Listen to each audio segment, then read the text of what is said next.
This video is sponsored by Amazon Coins. Get 10,000 Amazon coins for $80 instead of 100.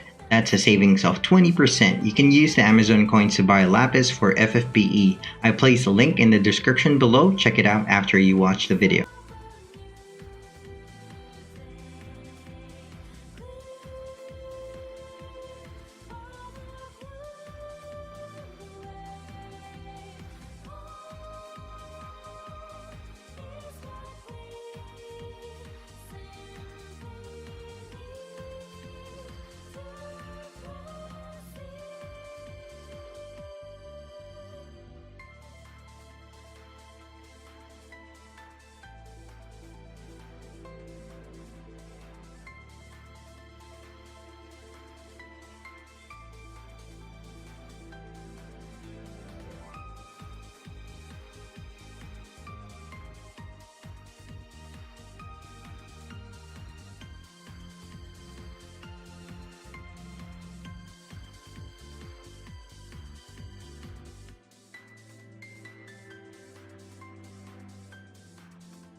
Okay, so if you want to max out a Bahamut 3-star, to max this grid you would need 3,919 SP. Colorless ores needed would be 1,959.5.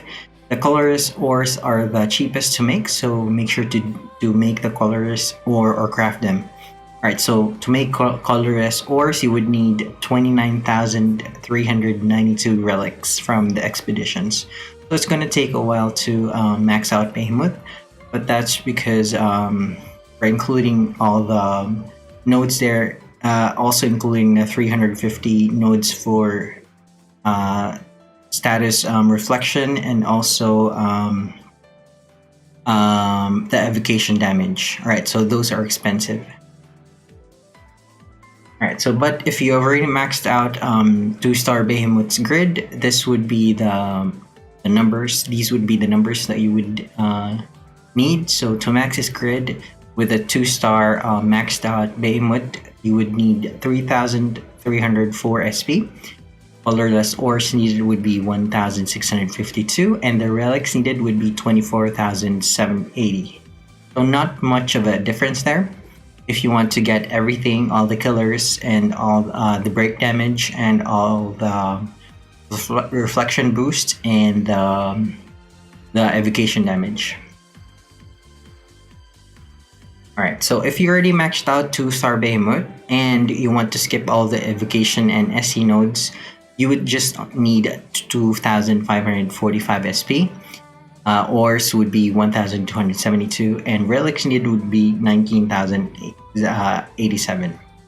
So quite a big discount there if you just skip the ST reflection boosts and the evocation damage. So we can get all the killers there, including the magic and physical break damage bonus. Alright, so here are some tips, 4 tips that I will share with you when building 3-star Bahamut. So number 1, do not invest in any of his abilities unless you really need it for the fight. So level him up but don't buy any of his skills. Then you won't have to reset his board when you actually need the killer for the fight. So it's important in Dark Visions. If you're missing a killer, if you're just missing a little bit of damage, but you're missing some killers on a unit or a damage healer. If you didn't spec your 3-star Bahamut yet, you can just grab that killer without respecking him or retraining his grid. So unless you really need the killer, don't buy it yet, unless the situation calls for it. All right. So, but number 2, if you really need one of his killers for the fight, but you don't have enough ores or SP to buy it, it might be the best to spend the 100 lapis to reset his board rather than stress about getting the relics or esper ores to buy the grid, the grid. Right, so just spend 100 lapis to respect him so you can get the killer. Number 3, if you really want to buy all his abilities before any specific fight, you just want him maxed out, prioritize the rare killers first, like the undead slash reaper killer. Those are really rare. And then demon killer and fairy or spirit killer, because those are kind of rare killers. Limited espers or limited equipment that give those killers. So prioritize those first so you can maximize Bahamut's potential. And number 4, skip the TMR expedition and go all out on relic expeditions using the 5 slots. So usually I use 4 slots for the normal expeditions and 1 for TMR farming. But now with the abundance of TMR Mughals, you don't really need to TMR farm in the expeditions anymore.